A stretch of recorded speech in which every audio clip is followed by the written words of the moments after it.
So do you have to use a reasonable amount of force, or is it just No, a it's lighter just touch? controlled. I'm just control. letting the clay slip through Okay. through my hands. Yeah, with the water, it just sort of lets it.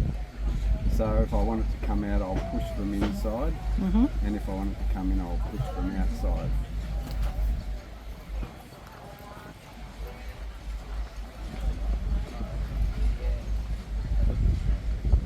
And I suppose it's one of those crafts where if you make a mistake, you just start again. Yeah, that's right. There's no big drama if you lose it.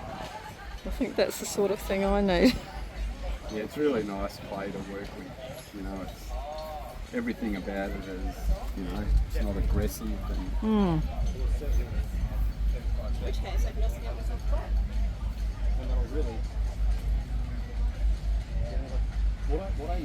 Now, how thin can you go?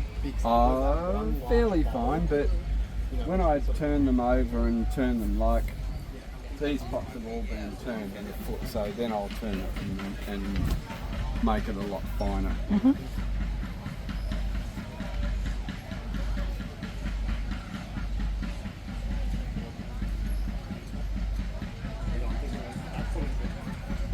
And where do you source the clay from? Where do I?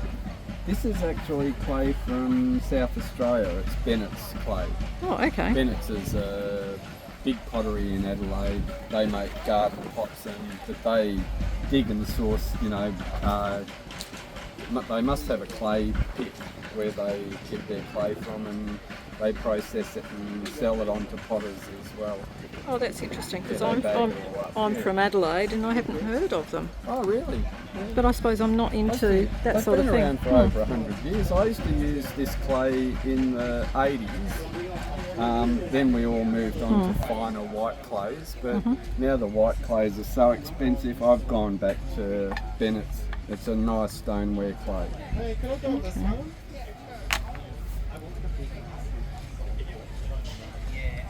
That's beautiful. So, when you're creating, what's the average time that it takes? Oh, not. Yeah. Depends on What you're doing. if I'm throwing mugs. They probably, you know, I'll ball up and throw, and they might take me a couple of minutes to throw each one. Yeah. It's all the other work that's time consuming. You know, turning and kiln firing and glazing and.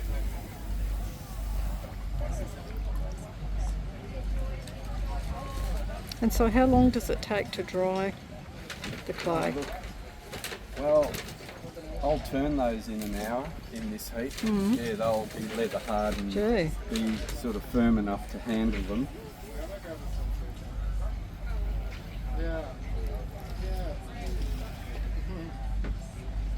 Whereabouts are you? I'm in the Adelaide Hills. Oh, you're in the hills. Oh, Yes. my brother-in-law Bernard, he was the vet at Murray Bridge. Yeah, they still have a house, you know, in Adelaide, and they retired up to Cairns.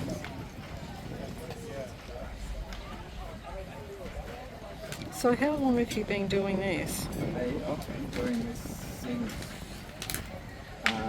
December '77. I set the pottery up and went full time. Okay. So it's been my career. Yes, with a lot of these crafts, people can either choose to just do it as a hobby, Yeah. or they can develop it into a No, business. well, I did it in high school, in Form 5, and for me that was it. So Really? I did first year at RMIT, the diploma course, and by the end of first year I'd been, you know, with clay for 3 years, and I left and went and worked with a potter. Yeah. And up at Glenrowan. And then I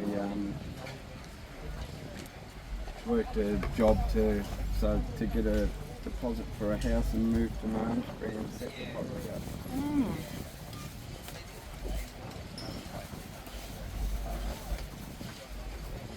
And it hasn't stopped. Oh, that's good, isn't it? If you love what you do. Oh, yeah, well, And I most think, of the time it doesn't feel like work to me. Yeah. but it's good when people can find something Yeah. that's enjoyable and Well, earns that's them a right. living. Yeah. And a lot of people don't have that. No, well, I don't think I could have worked for, with people. I worked in a factory for 12 months.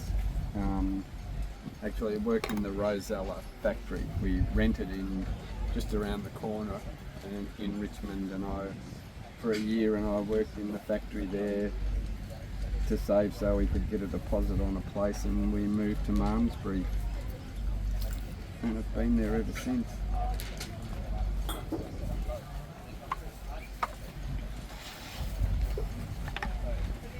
There we are.